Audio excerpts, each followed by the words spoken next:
Hey guys, just wanted to show you an updated review for the NUC7i5BNK. Reason I'm having to get a new unit is from Tiger Direct, the microphone port was not working correctly, or I'm sorry, the headphone port, so I had to get another one. I was going to rate the unit 4 stars because of that, but Intel's warranty and customer service is awesome because they just gave me a refund and I was able to order another one off Amazon.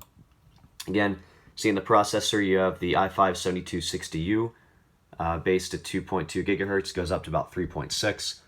So it's quad core. Have 16 gigabyte of memory to test with, and then a Samsung 950 Pro.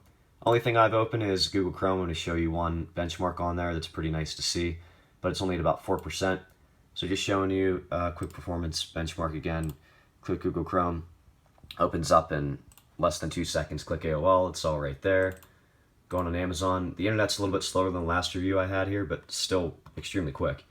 So this is about the same as my 6700 desktop chip, which is pretty crazy because that was a 45 watt chip, this is 15 watts, and that was a 6700 chip, which costs a lot more money. So it's pretty nice that this chip is almost as fast for web browsing as a 6700K.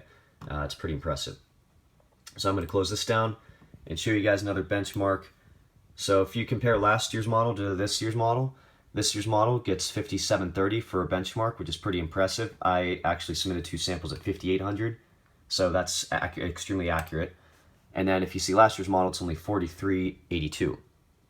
Again, 4382 compared to 5739, it's about a 20-25% increase, which is pretty impressive to improve on. The gaming performance did not improve much at all, maybe about 5%. Doing it 4K, I was gaming at, not 4K, but 1440p I was gaming at, and I just did a few smaller titles. I don't play many games anymore, but about a 5% increase, still pretty nice, but that Irish chip is pretty good for an integrated chip. So just wanted to show you those small benchmarks there and just see the difference between them. So if you want to look at the actual unit, you have the 2 USB 3.0 ports, the headphone jack, of course, in the middle, and then the power button is on the front, and then you can customize this LED and the power button there to whatever you want. You can customize the power button to HDD, so hard drive activity, or you can do it for power indication, and then the LED ring you can customize a lot, which I won't get into, but you go into the BIOS for that. And a lot of people are concerned about the fan noise, and to be honest, it's a little bit louder out of the box, but if you go to BIOS, my recommendation is change it to around 28 to 30% for minimum duty cycle instead of 45. That makes the fan completely silent, and if you put it in quiet mode, it won't turn on until about you get to 81 Celsius, which I was doing some work. Right now it's at 53, usually sits around 45 idle, and you can put it up to 45 to 46 when it's idle to make it fanless, which is pretty cool. The fan didn't run overnight, but you can barely hear it now, even with the fan on. And again, that minimum duty cycle is in BIOS. If you go there, you have to change the primary, and then the secondary, you also have to change the minimum duty cycle to around 28 to 30 if you don't want to hear the fan. So just seeing the sides, you have dual vents, the Kensington lock on the right. Going to the other side, you have dual vents with the SD card there.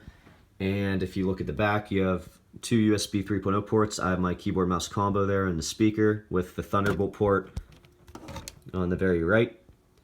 And then you have the HDMI cord right there, and then with the power cord on the other side. Really happy with the unit so far. Really a lot like last unit, except you can play 4K on this one. 4K, if you go on Edge, I'll show you guys that really quick. That has the hardware acceleration. I wouldn't do Chrome yet, or maybe wait a little bit because Chrome has not gotten up to speed with that. So let me just try to find some quick 4K. I should have had this ready, but let me try to find some quick 4K videos for you. I'll just go on YouTube.com. And again, 4K works really well on here at 60 frames per second. I'm just going to go on 4K clips. And if you just want to look at this, I'll put on 4K. Once it loads. So you can see it's not choppy at all, plays perfectly. And usually there's nicer videos than this, but it plays 4K perfectly. So if you just want to get off and see the CPU usage, I have it down in the corner. It didn't exceed 20%. So you can do Edge 4K if you want to connect it to an external monitor or anything like that, so it's more than fine with that. And one other feature to show you too, this is nice. Hey Cortana, What's the weather like in Pittsburgh, Pennsylvania? This is what I found. This part's nice. If you want to use it for home theater, you can just ask the unit. Ask. I don't know Cortana's limitations, but it is nice. You can ask Cortana across the room if you want to ask, something. Again, I don't know the limitations, but you can ask her something or make a command across the room if it's a home theater you're having. That's going to wrap up the video review. If you guys have any other questions, feel free to ask. And again, I'll reply in the comments. I like video reviews just because I feel like they can offer a little bit more than just words. You can actually see the product in action. Thanks for watching, and have a good one.